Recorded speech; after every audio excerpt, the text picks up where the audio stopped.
So this has been a really impactful week for me, especially the teachings and some of the realizations I felt during the practices. And there's this, I think it's a concept that for me is hard to let go of, although in the light of the non-dual perspective I have to, seems, which is the notion or concept of a soul. Throughout my journey I came across this word soul in different settings, medicine plant settings, where from these experiences I maybe created this reality that there is something traveling throughout lifetimes. But that would mean that there's being and there's a soul. So there's two. And I have to let go of it, it feels like, but I'm not completely ready because it's been such a long part of my journey. So maybe you can share some light on it. Yes, yeah.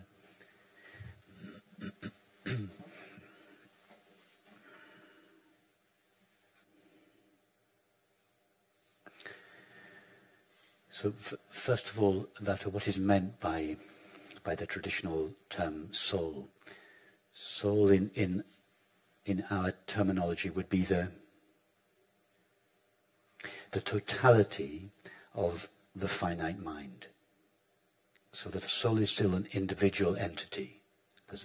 There are different souls, like there are different minds, but the soul would be the totality of each finite mind. I say the totality of each finite mind because in the waking state, each of us is only aware of a very small portion of our mind, just that part of our mind that is accessible to us in the waking state. It's the tip of the iceberg. In the dream state, we become aware of a little bit more of our own finite minds.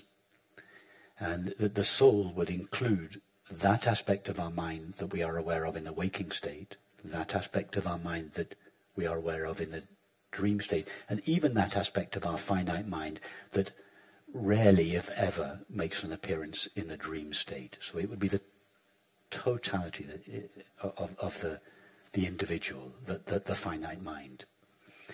And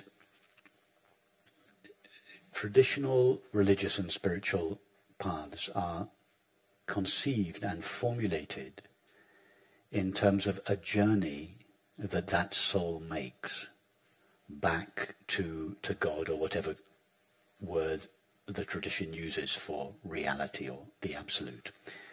And this is the progressive path that there is, whether it's medicine, Vedanta, Buddhist practices, that they take the soul, the individual, as the starting point, and then that soul progresses gradually, and that progression involves a purification process by which it slowly approaches the ultimate or the absolute, infinite being, God's being, and so on. So here, as you've rightly understood, we don't take that point of view.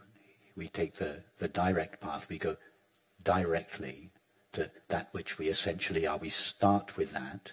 We don't end with it. So we start with infinite being or awareness, although we haven't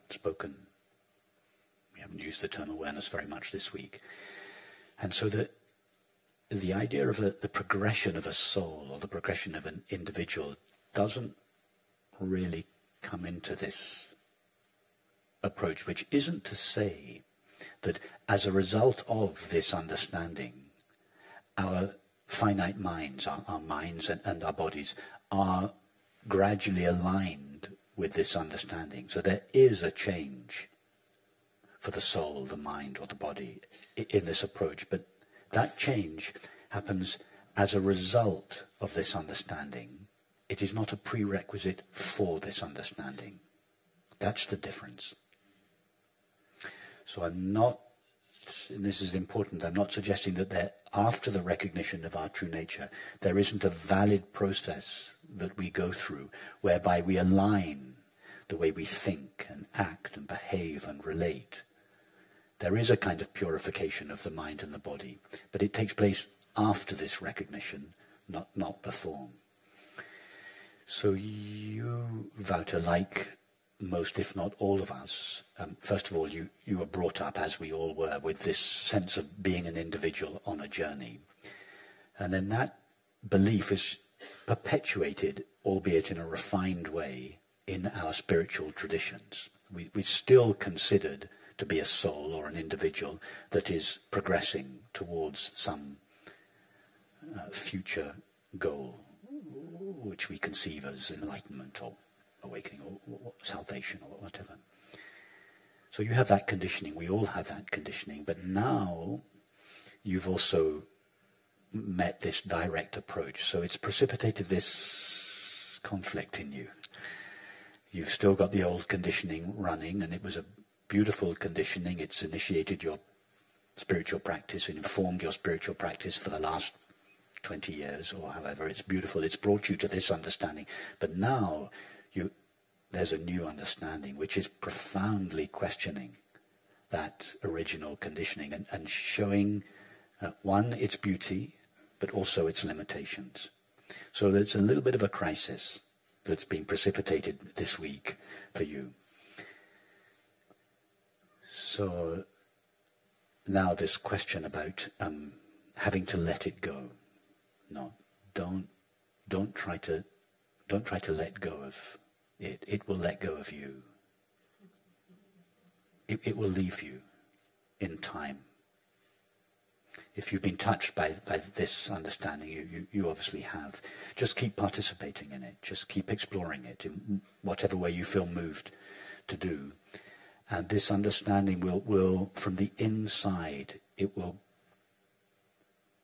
gradually take over the way you think and feel on the inside and the way you act and relate on the outside. And you'll find that old ideas, such as the progression of a soul towards a goal, these ideas will just leave you without your doing it, just as an inevitable consequence of your understanding, not as a result of your having let go of this old conditioning. So it is beautiful that you've formulated the question, because it's very clear in your mind. It's not a vague feeling of conflict in yourself. It's a very clearly seen question. That's beautiful. That will hasten the process. But it's not necessary to do any more than that. Just keep exploring this understanding, and the way you think and feel and will gradually be upgraded, realigned with this understanding.